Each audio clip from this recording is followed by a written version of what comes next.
Let me start by saying, Richard, I really appreciated your opening remarks because it just emphasized why I am a member of the Ethical Society. And I thought that that was put really well.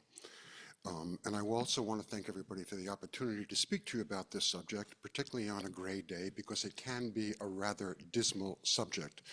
We haven't had enough success. So that's a thank you for that. Talking about this subject and thinking about what to say about it has been rather daunting because it's a mix of science and technology and economics and politics, and all of that has a very complex history. For example, we know that at least since the 1950s, petroleum scientists have known the consequences of fossil fuel use on climate change. That history alone, which has been hidden from the American public, is a tale to be told. It's almost as sordid, it is probably as sordid as the history of the tobacco companies. So there's a long history in that in itself. So not only do we know that the history has been long, the movement trying to deal with climate change has long roots. It's been active for about 40 years, and certainly there has been progress made.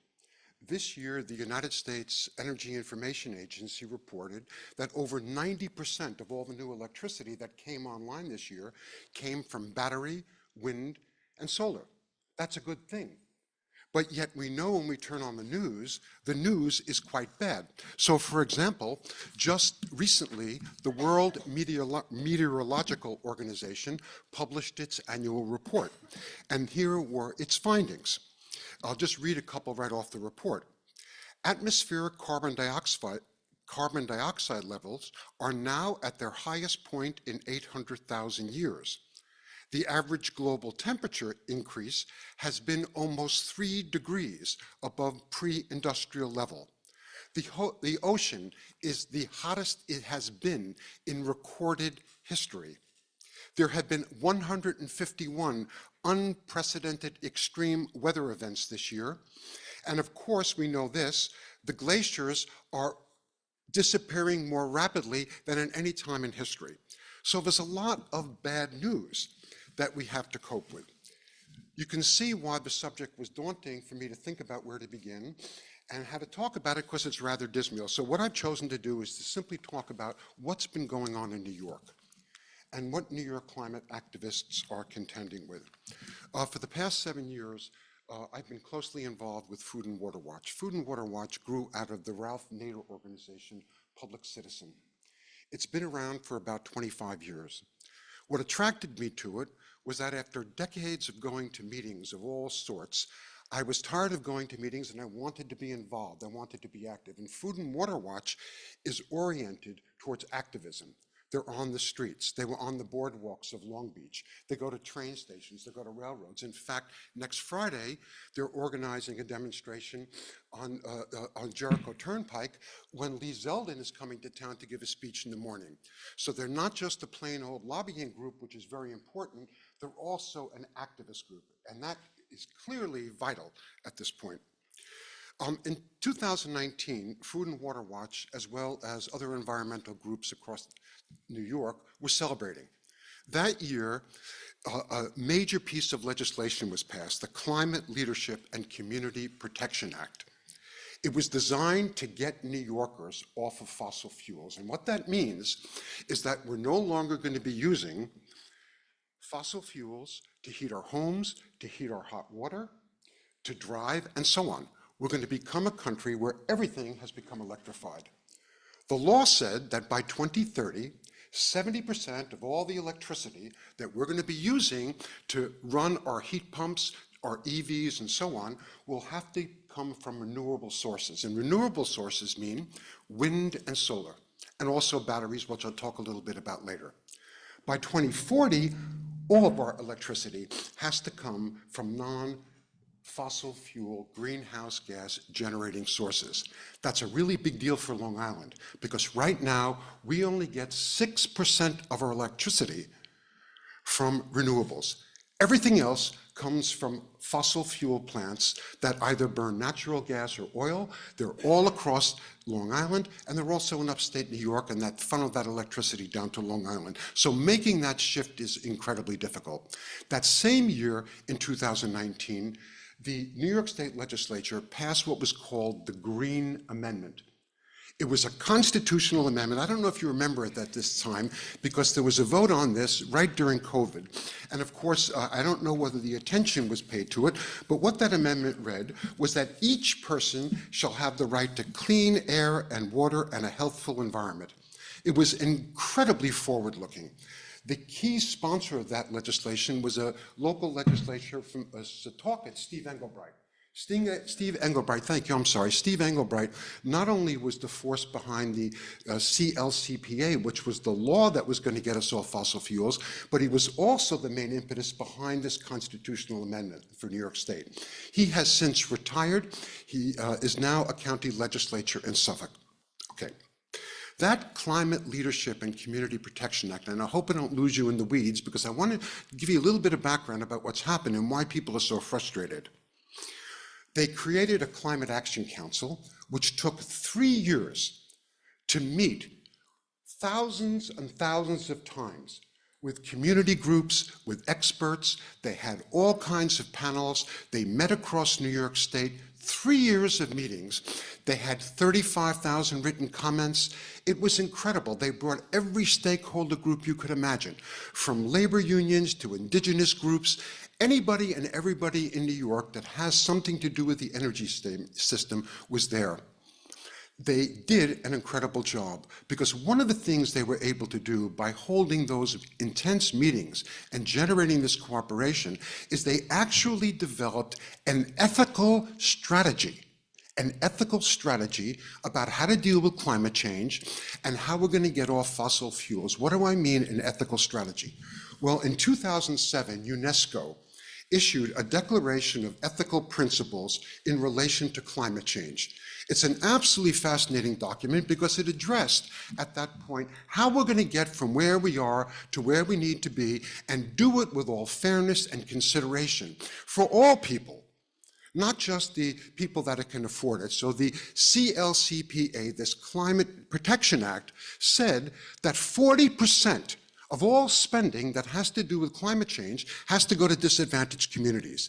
It was going to be sure that no one was left out, no one was left behind, and that climate change and doing something about it was not just going to be an upper middle class event for people who could afford EVs and heat pumps and so on. It was going to be done to focus on people who have been damaged and to help them make that transition. So after 3 years of study, they adopted a report.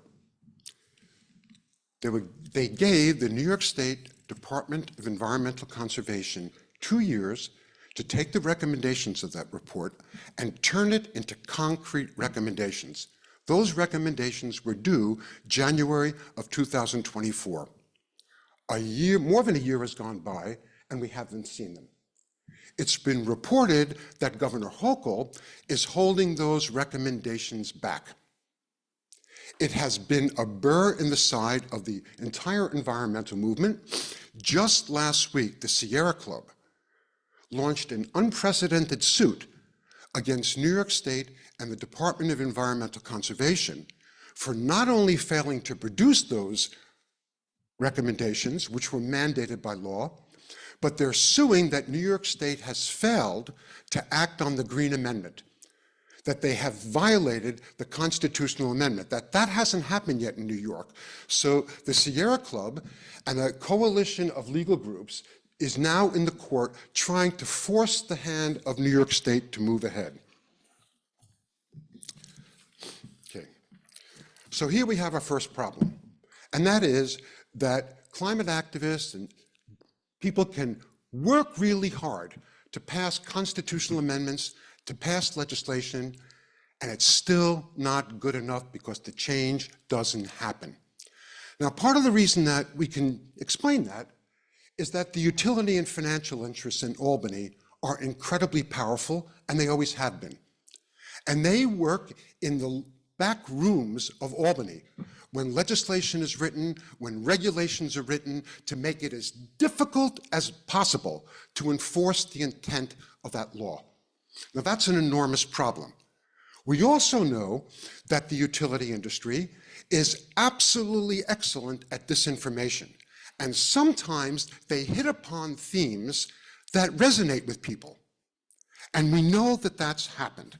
And this brings us to our second problem, besides the difficulty of having laws enforced. And that is, whether we like it or not, most of our neighbors associate moving to a new green economy with increasing costs, and it makes them very nervous.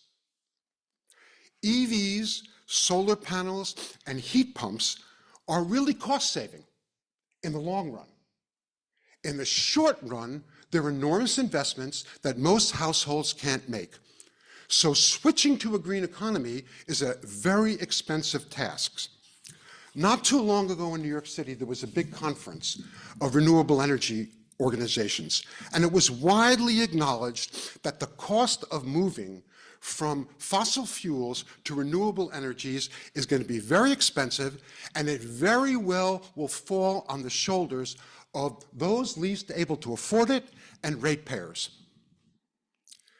When Governor Hochul was asked about her slow walking the legislation, she responded in the following way: "The costs have gone up so much, I now have to say, what is the cost on the typical New York family?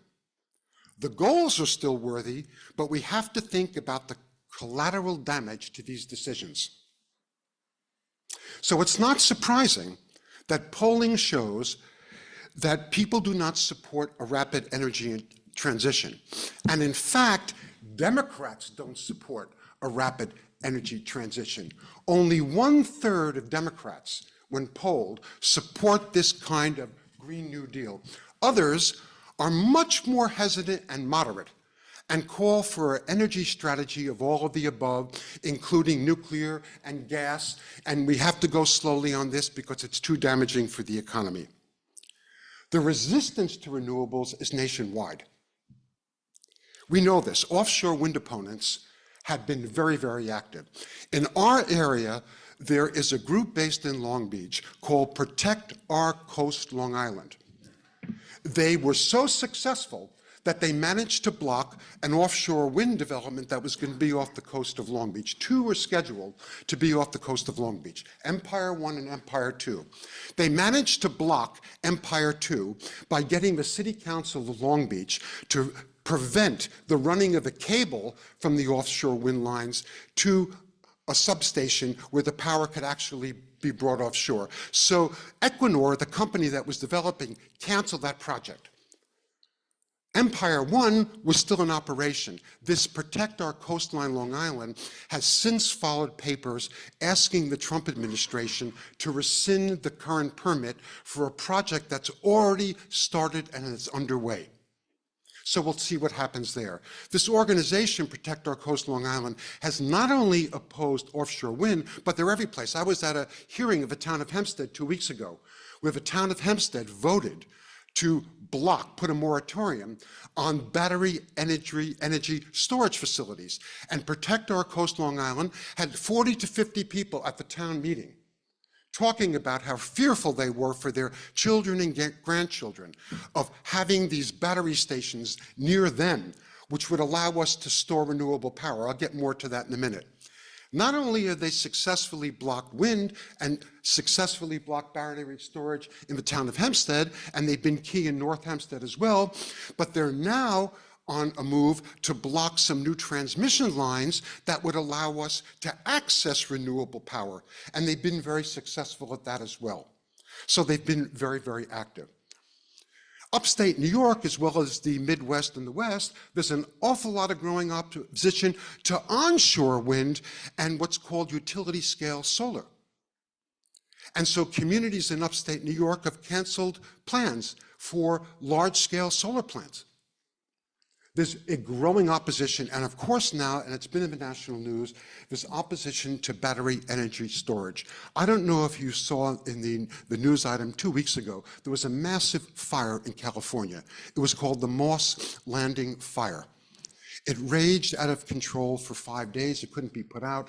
It was an enormous energy storage facility, and it became sort of the poster child for opponents of these battery energy storage systems. Let me tell you what they're about. We can't have renewable energy, wind or solar, without battery energy storage, because wind and solar are intermittent. For example, when it comes to offshore winds are more powerful at night when we're not using that electricity. If we can store that electricity that's generated at night in a battery site, we can then use it in the late afternoon when people are getting home and turning on their air conditioners and their stoves. Solar is most potent in the morning and early afternoon. We really need that solar power from 3 to 7. With batteries, we can store the excess solar from that morning period and then turn it on when we need it. It's absolutely crucial to going to renewables. There's opposition to it. The town of North Hempstead, Huntington, Oyster Bay, and communities all throughout Suffolk County have put moratoriums on these battery storage systems, claiming they're not safe, they're fire hazards, we don't know enough about them, we don't want them here, our population is really dense, and so on. So that's the second problem we have. The third problem that I'm sorry if I go on too long here, the third problem that we have is that we need more energy. We're going to need more electricity. And where that electricity is going to come from is what the major quandary is about right now. We know we're going to have more EVs. It's inevitable. We know we're going to use more heat pumps. We know that as temperatures increase, we're going to be turning on those air conditioners more often. And we know, for example, if you live in upstate New York, you're going to need a ton of more power because Micron, which is driving a $100 billion project outside of Syracuse, and is seen as the savior of that Rust Belt between Albany and Buffalo, it's an absolutely crucial project, is going to need 5,000 gigawatts of power a year. It's an enormous, they're going to build semiconductor plants. And an enormous amount of electricity is going to be needed for that. Where it's going to come from? Well, renewables have been stalled. There's opposition to solar, there's opposition to battery. So what has happened is that the nuclear industry is seeking to fill that void. And I don't know if you've been reading about this, but in New York State, Governor Hochul is leading the charge for what's called advanced nuclear reactors or small modular reactors, SMRs. In fact, they're probably going to get an experimental one up where there are currently 3 nuclear power plants on Lake Ontario to supply Fort Drum. They're going to do it first at a military installation where there's not communities that can be in opposition, but you do it in Fort Drum and you bring one of these SMRs, small modular reactors, and you provide electricity for that military base. And they're talking about doing this on a larger and larger scale. Governor Hochul is leading a 10-state consortium to push for nuclear power. A whole nother thing that you don't even want to talk about. I've been recently working with a statewide group of environmental groups that's trying to make it clear to people what a disaster this would be. A disaster in terms of health and safety, and in particular, a disaster economically. Nuclear power is the most expensive form of energy that you can find. I'm sorry I went on. Let me just end by saying there's a lot of good stuff that's going on. One of the most positive things, and I'll just mention this quickly because it relates to the work that Dave and Alice do about public banking. One of the most interesting pieces of legislation that passed was in 2023. It's called the New York Builds Public Renewables Act. It was sponsored by the Democratic Socialists of America and introduced by Robert Carroll. He's an assemblyman from Brooklyn. It was sponsored by Michelle Szilagyi from Long Island. It is a piece of legislation that was going to empower, and it has empowered, the New York State Power Authority. That's the New York State Power Company. I don't think many people know about it. It's been called New York's hidden gem, to produce renewable energy on a nonprofit basis. New York State has mandated the Power Authority, which built the Niagara Project, that supplies New Yorkers with the cheapest hydropower around, to now get into the business of supplying people directly with nonprofit energy. They just came out with their first plan. It's not audacious enough. It's not like the building of the Niagara Project, which supplies us New Yorkers with 20% of our electricity at rock bottom prices, because it's hydropower. You don't need to continue to buy oil to feed the plants. That's also what's good about renewable energy. And it's nonprofit. And its electricity is about 1/4 the cost of what you and I pay when we pay our PSEG bills. There's a lot of work going on to push NYPA to really step into the breach and to begin to do what needs to be done on the behalf of the public on a nonprofit basis. Again, very much like public banking, using public resources to do what's needed to be done. And I'll leave it there. I'll say there's a lot of interesting groups that are active, and I'd be happy to talk with you about them, and I certainly would be happy to take questions. I know I didn't talk about a whole lot of stuff that's been going on about energy, whether it's globally or in the United States or the Trump administration. There's so many things that are important to be aware of. But I know in New York, we're making progress, that's for sure. It's not fast enough, but we're making progress, and I thank you.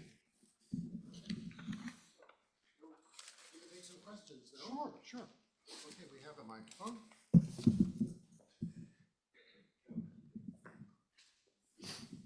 Rich, we have Ginger. Ginger, okay. Ginger. Yes, okay. Hi, Fred. Hi, Ginger. I want to thank you for this impassioned talk that you just gave, and it's just right from the heart. I have a lot of questions because I don't really know a lot about this, but I'm not going to ask them now. I'm just going to tell you that, most people don't speak with the same understanding and intrinsic passion about these things. And so it's easy to fall asleep, but I did not fall asleep. So thank you for your wonderful talk. Thank you. Fred, I have a question. You mentioned the need to store the energy in this battery place, and then you mentioned the California fire, which they couldn't put under control. So is the fear of an uncontrollable fire really unreasonable? Or I don't know how to put this together. I'll give you a real serious answer about that. The fire in California at Moss Landing was a particular kind of battery energy storage system that is no longer used. So the battery cells, essentially, which are lithium batteries, were not contained in each individual unit. There was a big open building that had been there for decades that they turned into a storage system.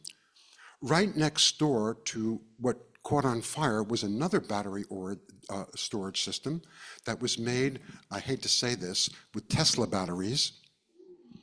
It didn't burn, and it was constructed differently. Last year, after there were fires in New York, there have been 3 battery energy storage fires. I'm not talking about the ones for bikes. I'm talking about the big storage units. There have been 3 fires in New York. The New York State created a commission to develop new rules for battery energy storage systems.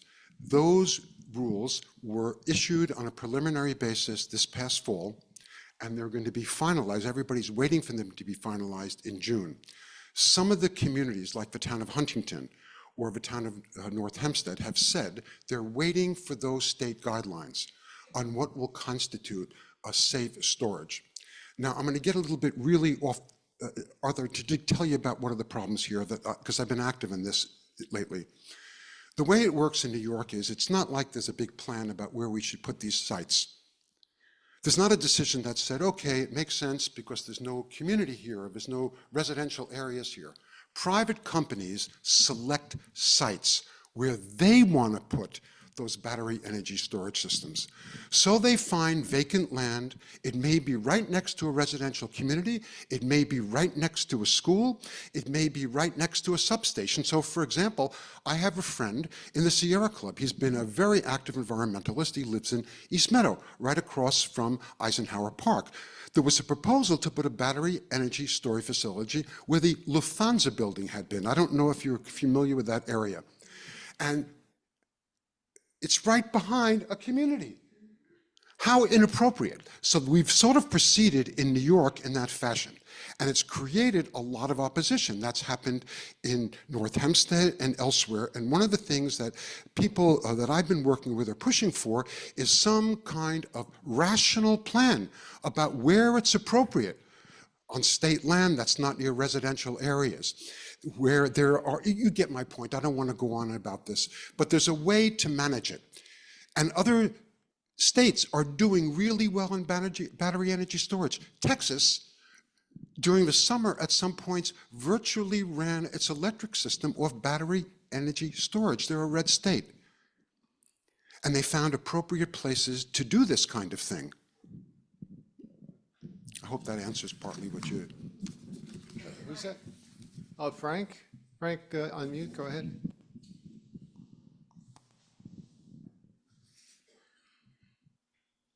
Well, thank you so much, Fred, for your, as Ginger mentioned, your passion for this subject. You really enlightened me, and my guess is most of us here, if not all of us, about things that are going on in the environmental movement here in New York, locally and throughout the country that we were not aware of. So appreciate that. And also for your activism, for your service for this very, very important issue that I don't think too many of us are really that actively involved with. So thank you for all of that. Two questions, Fred. You mentioned how most people in this area, really throughout the country, are not aware about the fact that environmental improvements actually are cost effective in the long run, although not in the short run. And my first question is there a public education program that's involved either locally or nationally to educate people about this? The second question I have is about utilities. You mentioned that they're really the culprit here in New York. Have there been legal efforts to combat what the utilities companies are trying to do to thwart implementation of environmental legislation? Frank asks good questions because he's a good friend. So he asked questions that allow me to say a little bit more about this.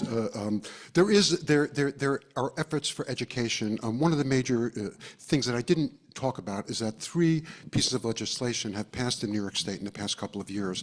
Just last year, the Climate Superfund Act was passed, and a lot of educational work has been done about that. And what that's going to do, it's going to collect revenues from fossil fuel burning corporations and use those monies in communities to deal with the enormous costs of climate change.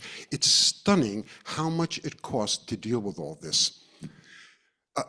Whether it's raising streets, changing culvert designs on highways for water runoff, whether it's raising electrical substations, the list is so long about those projects, and people are being educated about that, particularly for the Superfund, because a lot of it's going to go to disadvantaged communities. And so there's a lot of educational work going on here. The second question I should say something about is that the biggest obstacle to moving ahead has been the private corporations. Because when you get right down to it, we can have wonderful plans to move ahead. But who actually does that work? It's the private companies like Equinor and National Grid that build out the energy system. They're the ones that build the projects. They're the ones with the money. And that's why it's important for government to step in. That's why public banking is important, that Dave and Alice work on. That's why this New York Bill's Public Renewables Act is so important, because you can't rely on the private sector to solve these problems. We know what they'll do. It's what they've already done to us. And so it's crucial that government move there, and it's beginning to move there to try to overcome this. So Danielle, I saw Christine, go ahead. Maria. Your last question. Her son Thank was you. in Filipino.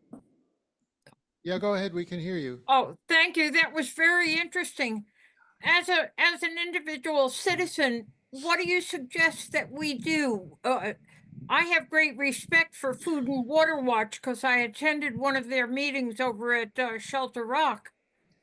Do you think joining the organization like Food and Water Watch would keep giving us information on what we as an individual on Long Island can do? I certainly think so, and there's lots of groups. There's 3 chapters of a Sierra Club, I think, on Long Island. There's New York Renews. There's lots of, there's the Audubon Society that does a lot of good work that I work with on these issues. So there's a lot of groups, and if you're not that mobile, they all meet now virtually. And so there's a way to connect into these meetings really easily. And if you're interested, I can give you the information and the emails, and you can connect up with that. Oh, one more question, Donna? I don't know, I must have checked off a box somewhere, but I've been getting a lot of calls for solar panels. And a lot of people knocking on the door for solar panels. And they go on about it, and when I ask for the price, they don't really tell me. They say that I could be entitled to a grant. Do you know anything about this? Well, I know about solar and about the installation of residential solar. We know that the solar potential on Long Island is staggering, staggering, staggering. The Long Island, there was a study that was done 2 years ago by the Nature Conservancy that showed that just using parking lots and commercial rooftops, we could produce enough solar energy to supply our electric needs 3 times over. 3 times, just using existing facilities. And that's not residential solar. I have residential solar. And we know that it can pay for itself in 7 to 8 years. And in fact, there's an irony to this. As electric rates go up, it pays for itself more quickly. Do you know, so this, the fact of the matter is, it makes a lot of sense. There are federal and state rebates for solar that exist, and it's certainly, it's crazy if it's not getting a fixed price. You should be getting a firm estimate about exactly what it is. I want to just mention one other thing, I'm sorry, because I get to go off. When I said about 3 times our potential for solar, the National Renewable Energy Laboratory estimated that there's enough wind power off our coast to generate power for 700 million households. Just off our coast, wind power. This is a government estimate looking at what the potential is. So when people that favor renewable energy talk about these things, it's there. It's there. It's how it's going to happen. What's the vehicle? Will the private sector get us there? It has shown that it's not going to get us there. And that's why it becomes crucial for governments and community groups and others to step in. And individually, it certainly makes sense to do solar. It even makes sense in some cases now to use heat pumps. I don't know if you've thought about that. You know, most Long Islanders, all right, I'm getting off way too long. I'll talk to you privately. I'm sorry, Richard. I'm sorry. Thank you. Thank you so much, Fred. It's great to hear from someone who really knows. You know, these groups that really fight the windmills because of the way they look remind me of what the opposition to the building of the George Washington Bridge. So I understand that there was a big opposition because it would ruin the view of the Palisades, a beautiful view of the forest and the cliffs. But over the years, you know, people have come to terms with it. Now you have to pay more for an apartment if it has a George Washington Bridge view, right? So maybe those windmills aren't so terrible. after all. Well,